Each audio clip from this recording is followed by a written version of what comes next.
That was actually very That was good. That was sick. Okay. Right. Soft drinks. Because I don't want tequila. Wait, is that cider? Oh yeah. It is. I wonder why it tastes like shit before. We are not drinking alcohol. Or Wait. okay. Hi guys, welcome to our first episode of No Decorum. Untamed. And never ashamed. Hi, I'm Lucy. Hi, I'm Shafania. And currently we are studying at IC Theatre in Manchester. My background within the performing arts is film and TV and a little bit of stage. Mine is film and TV, stage, and a little bit of singing on the side. And she's Bella. It was really good. Today we are going to talk about discrimination within the performing arts. I feel like that's a topic that's not talked about enough. Yeah. Do you know what I mean? When you've been in the arts for a little bit, I think you start to realise it can be a very toxic place. Yeah. Before I come to Manchester, for me personally, I don't know if it's the same for you, I didn't realise how personal it was to do acting and be in the performing arts. Every day I go to uni and I cry. Yeah. It's so true. bad. It's so bad. Do a spine roll and you're like, what even is going on? I feel like it's all the emotions. It is very much you get in your head and emotional. It's a bit embarrassing. I'm very much hiding my feelings. I don't know if you guys have ever experienced it. But me myself, I've had discrimination. So for me, I think the first time I experienced discrimination was year 11 in acting. I done it as a GCSE, don't talk about it. If you've done GCS drama, you know, it's an experience. Anyways, so what was I saying? Oh, year 11. Oh, yeah, year 11. So I was told because of my accent I couldn't do Shakespeare. Because I've got quite a strong Geordie accent, I wasn't able to do it.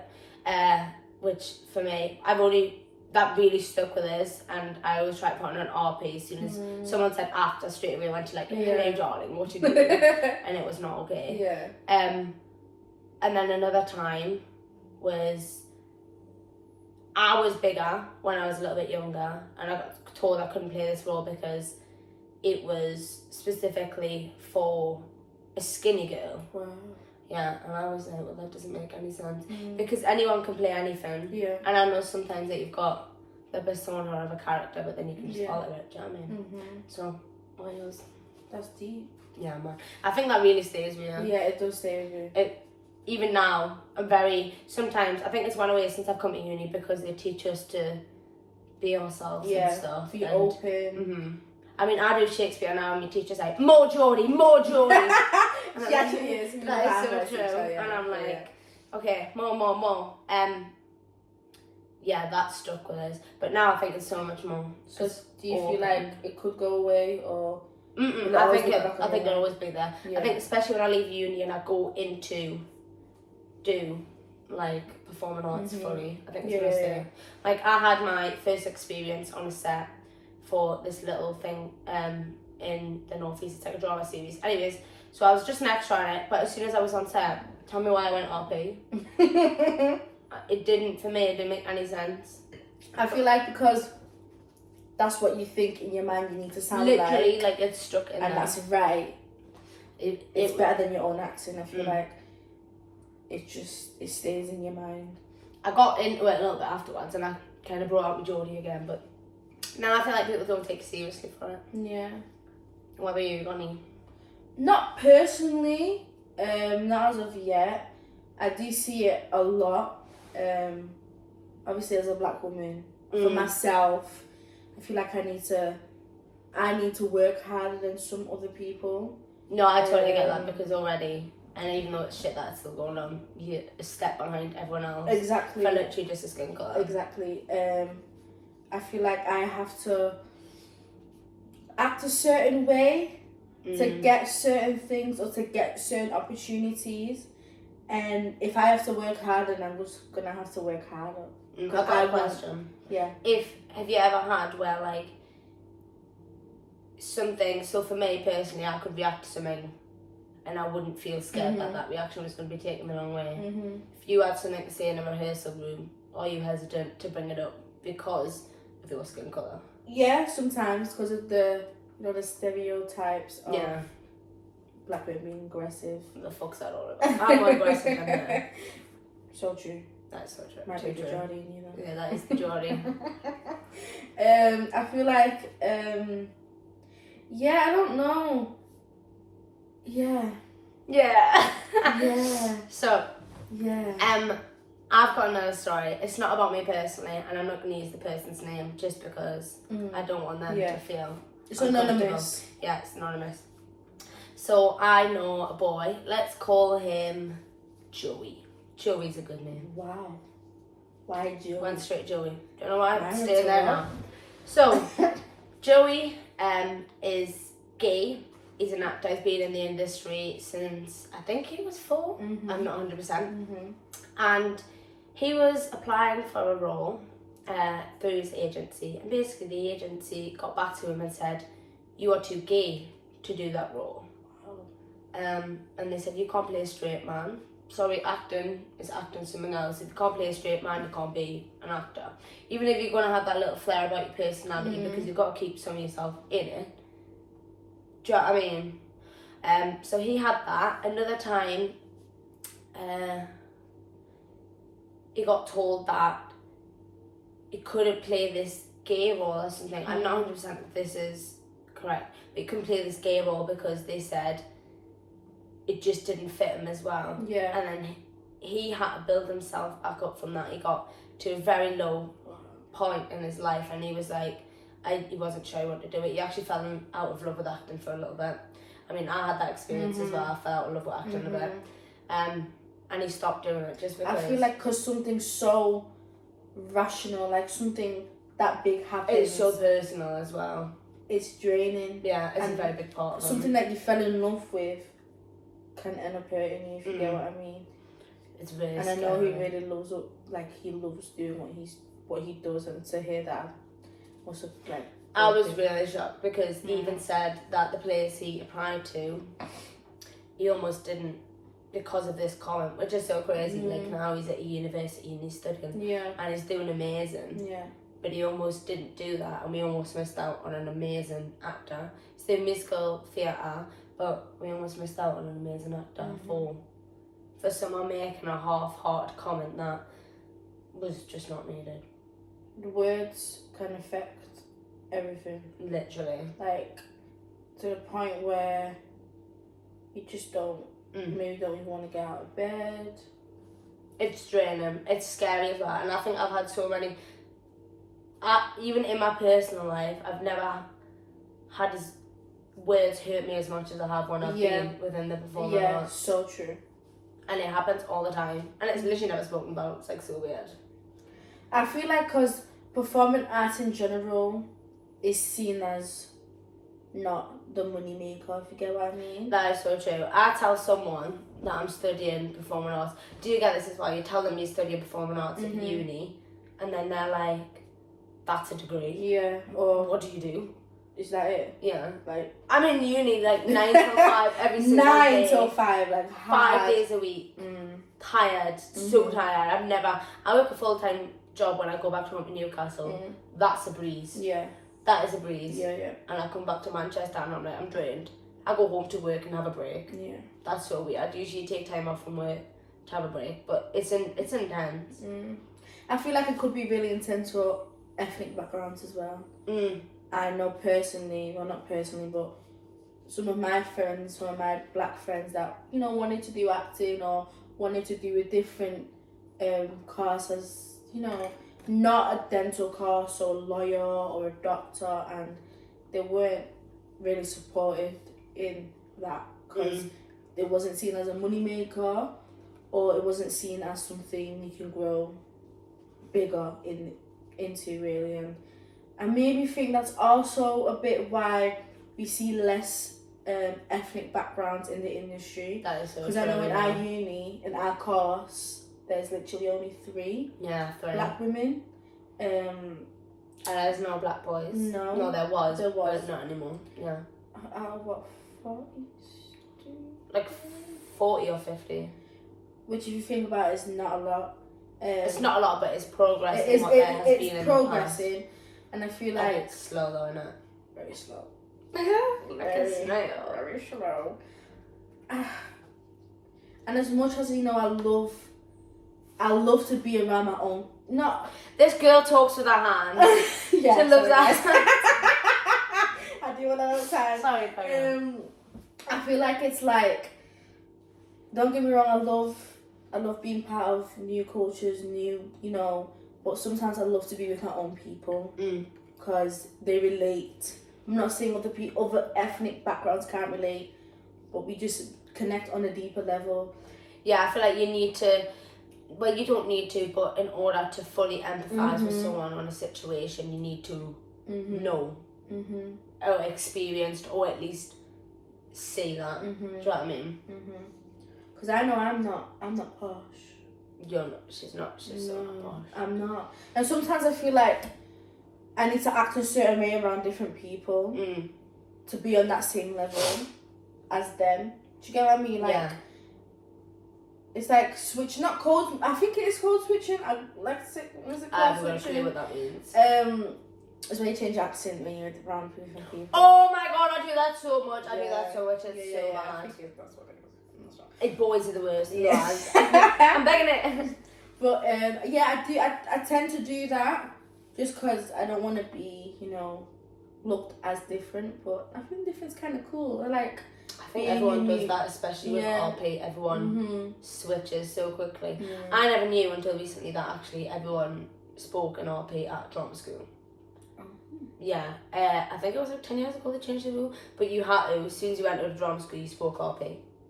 But imagine if it was like proper Northern, like. Imagine me trying to go and speak for the entire day in RP. I can't say a sentence in RP. I sound like really bad. I overdo it. And yeah. It's not. I'm like, oh, wait there. Right, let's go. Let's see. How do you do, darling? Do you want some cup of tea?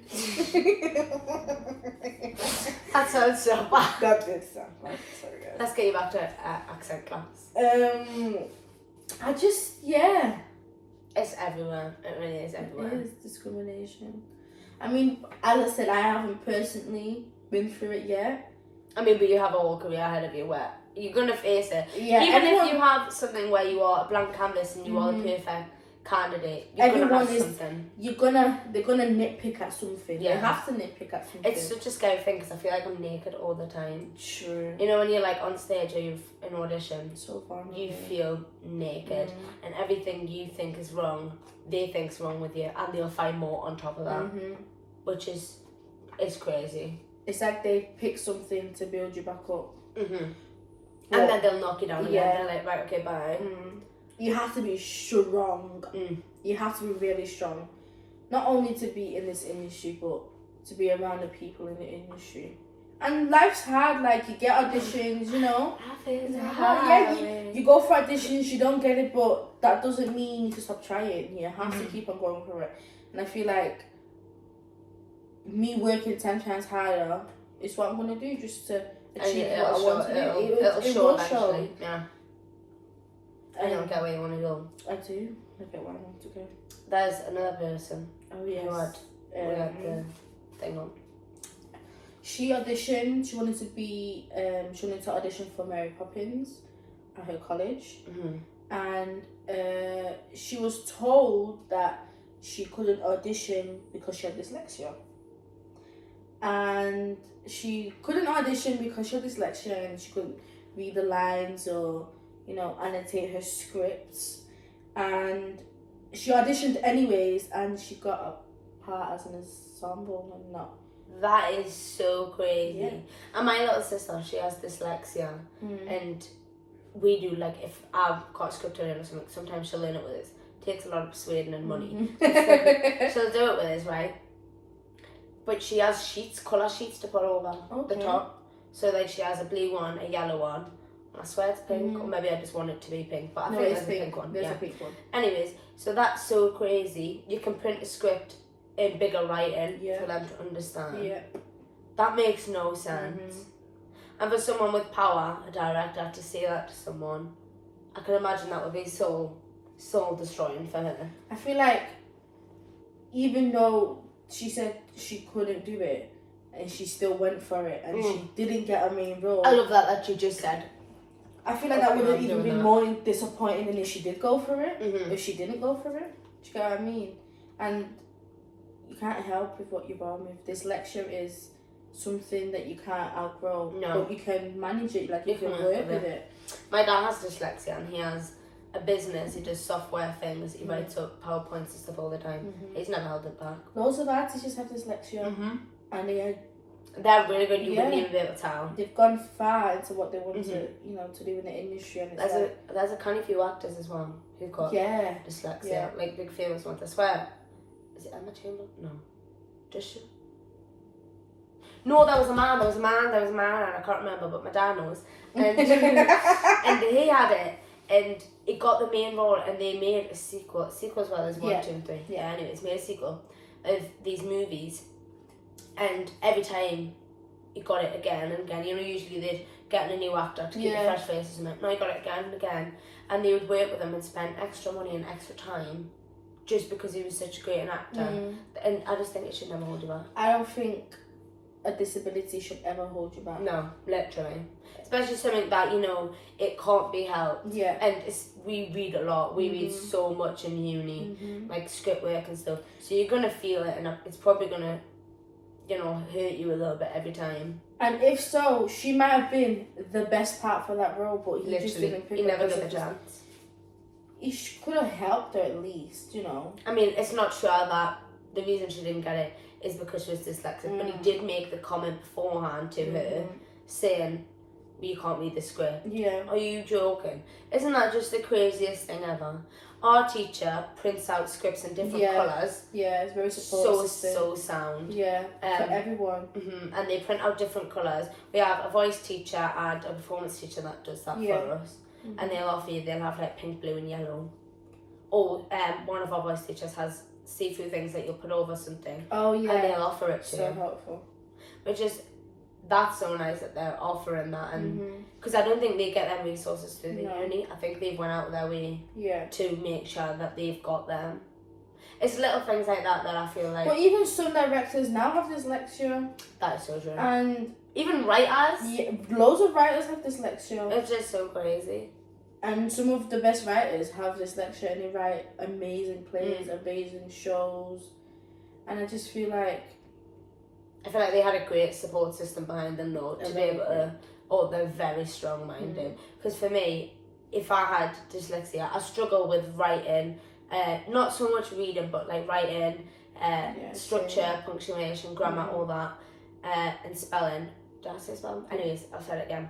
I really struggle with that, and so do you. Yeah, even that really hurts me. Like when I get feedback saying that this is incorrect, or if I've pronounced something wrong and stuff like that, that really hurts me. Yeah. So I could imagine, like, for someone else. Because I feel like no matter how many times I read over it, there's still stuff in there. Or I'll get someone else to proofread it, and I'll do it again, and there's still, there's still stuff in there that is not grammatically correct or spelling wise, and yeah, it's hard. It is really hard to get in that stage of just not caring what people think, and especially in the performing art industry, not caring what people think is hard because it feels you care so much. You care so much. Oh, it's so embarrassing. You try not to, and you look like. I know for me, I go into uni and I'm like, I don't care. But I cry at home. Yeah, I cry the way. I get in bed and I'm like, oh, today I looked the wrong way in the scene and I look like an idiot. Why are you crying? Because you look the wrong way. Yeah. But you do it. I think one thing that the industry has made me learn is just don't give a fuck. Just don't. But actually, no. Give a little bit. Because then, like, you get some great... I feel like my best acting's been done after I've cried. Especially in, like, one of... we'll use a code name here. Paper. Plant pot. Balloon. Balloon. You know who I'm talking about? Balloon. Think of something beginning with B. Balloon. one of our teachers. Oh, believe! Yeah, I've cried in his lesson a few times, and then I've come back with my acting. I've been like, God, get me an Oscar. Get me on that stage. Yeah. I feel like pressure brings out the good in me. That is so true. I need to be pressured, like as in to bring that fire out. Oh my God, I forgot about this. Right, so obviously I'm a very vocal, little bit rough around the edges kind of girl. I'll say that again. And in college, we were doing this thing. It's so bad I can't even remember what the play was. But anyways, I played the character and I was like, I was typecasted to hell. And I played a character called Sketty Scar. Ooh. Yeah. Sketty Scar slept with everyone and had some sensual scenes. Let's just say. Luckily, especially because this was like, to be fair, we should have had like some special coordinator or something, because Intimacy coordinator. yeah, but not on that level. Probably like something below. Is there something below? If there wasn't, oh well. But I had to sit on his lap on stage and kiss him. Brian? It was it was stop. It was something. And I knew straight away that I'd been typecasted as that, because I feel like when especially in uni and in college, I go and give it big balls. Yeah. Like, yeah, I don't give a fuck. I do all this and I do all that. In reality, I sit at home on an evening and enjoy Budweiser and watch the TV. I don't do any of that. I love Budweiser. This is not sponsored. They do want to sponsor it. I didn't try Budweiser. Wicked. No, I didn't. I tried Jägermeister. Photo shot every time I say something would be great for a podcast. She wasn't behind it, but I was. No, I wasn't behind Jägermeister. No. I like the idea. Anyways, yeah, I feel like I got typecasted with that. Have you been typecasted before? I don't know. I wouldn't say type. I did one man, two governors in college. Mhm. Now Dolly walks with her chest forward. Do you think that's because she's got big boobs? It's a rumour. That she's got big chebs. I'm confused. But to be fair, everyone that was cast as Dolly was bigger. Not bigger, but like was thicker. Like had chebs? No, Or like just just a thicker thick body women, type? like a thick body type. So maybe typecasted then. So I feel like they did that. But then I feel like there's a fine line where it's like, yeah, that character needs. Or you might just suit that character really well. Like you might just play that character really well. And is that still classed as typecasting? I don't know. I don't even know. I don't know. I'm joking. I'm joking. I don't think it. Yeah, it depends how you take it. Because I didn't take it as in a, To be fair, I didn't with many of them until I've got out and done it, and then I thought that was. But then again, if you only get that type of roles, then yeah, that is so true. I've never been given the pretty, prim and proper girl. I've always been the rough council estate vibe kind of girl, which I'm not complaining about, because born and bred, babe, born and bred. But it'd be good for us, to try different type of, and I'm not tooting my own horn, but I feel like I could play a little posh woman from like Darren's Hall. If you're from Newcastle, you'll understand that. If you're Mancunian, what's posh from you? Sale. I was gonna say Mossai, but it's not. Sorry. It's not. No. Stay away. It's scary. It's not that scary, but she's from Newcastle, so she. I've seen worse in Newcastle, but I was gonna say. Yeah, but it's home and it's I'm like, yeah, that's biased though. That's very biased. A little bit biased. And yeah, I'm talking about discrimination, but I'm being biased.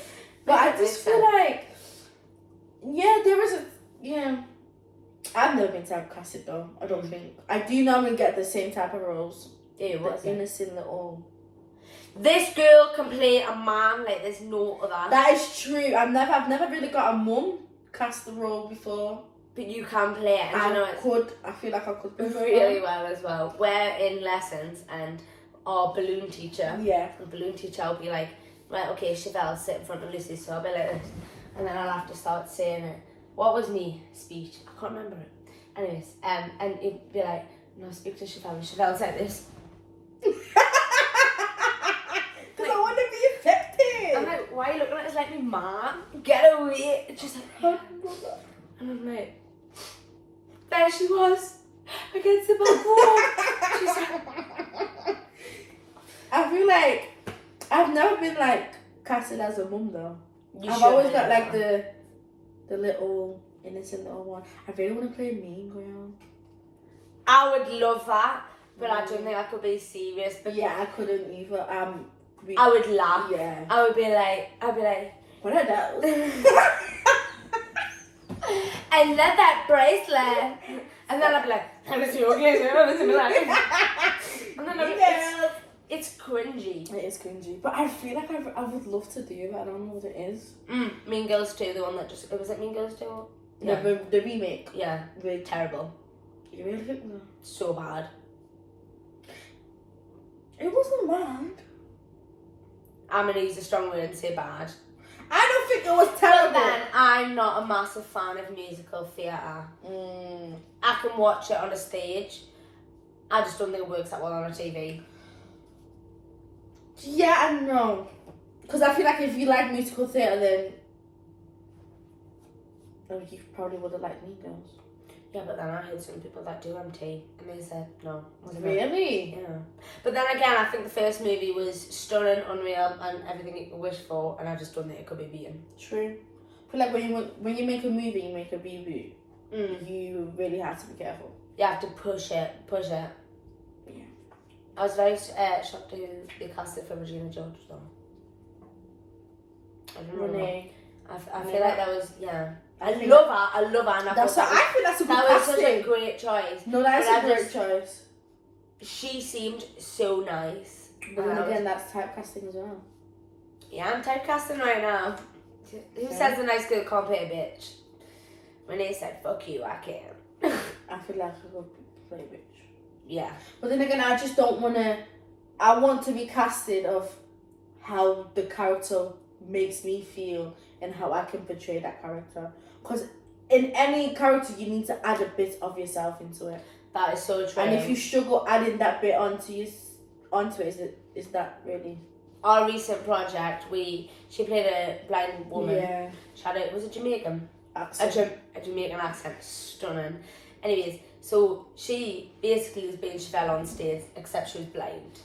It was so funny. And the Jamaican accent. And I got told that I wasn't allowed to act. Yeah, which is hard because... And I was like, not act. what do I do? And then, so I just done like I would, like, rough as fuck. And he's like, no. So I'm not acting now. And he's like, no, but don't act. And every time, I hated it so much.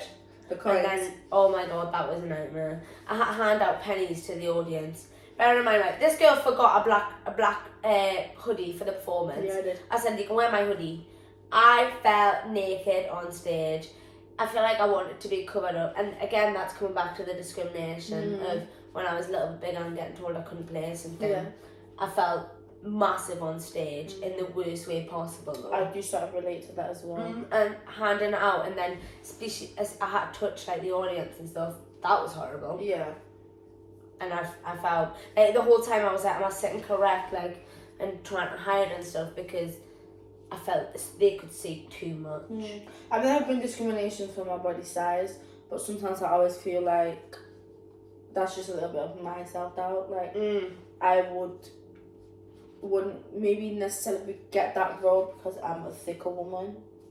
I feel like there's always a self-doubt in your own head, though. Yeah, or I wouldn't get casted as that because I'm not skinny enough. And it's exposing, like, performing in front of people don't have the same body as you. And standing out is the scariest thing. It is. I mean, it might be the best thing. You need to stand out. But it's going to get you jobs. It's going to get you paid. But it's going to make you feel. But sometimes I don't want to stand out. Sometimes I want to be equal. But then our teacher did say the people that leave drama school and get jobs are the ones that can walk in a room and stand out and make everyone smile. Not the one that's minted acting, can do all the accents. The one that can go in a room and change the space. The atmosphere. Yeah, the atmosphere. They talk about space so much in our drama school. About creating it, breaking it down, feeding from the space if you're feeling like crap and stuff. Yeah. And I feel that for me is so crazy. But then I'm also like, I want to blend in a little bit, but that's not going to get me paid. So where do I find the fine line, like the sweet spot of standing out, but feeling comfortable in myself? That, do you know what I mean? Because I feel like it's being out there too much, and I do it all the time. I'm so bad. I'm still on that journey. I've not fully found. I don't think anyone will ever be fully off that journey. No. I feel like every single actor is still on it. I'll be on it when I'm like, and I'm gonna manifest this at the Oscars with my dad. I promise I'll take Dad to the Oscars, and I'll be there. Hope I got ticket. Not Chevelle, you're not coming to the Oscars. She'll expose me. Probably will. Much. So that's the end of our podcast. Yeah. For our next episode, we are going to be reaching out on our socials to see and ask what you would like to hear. Thank you for having us on No Decorum.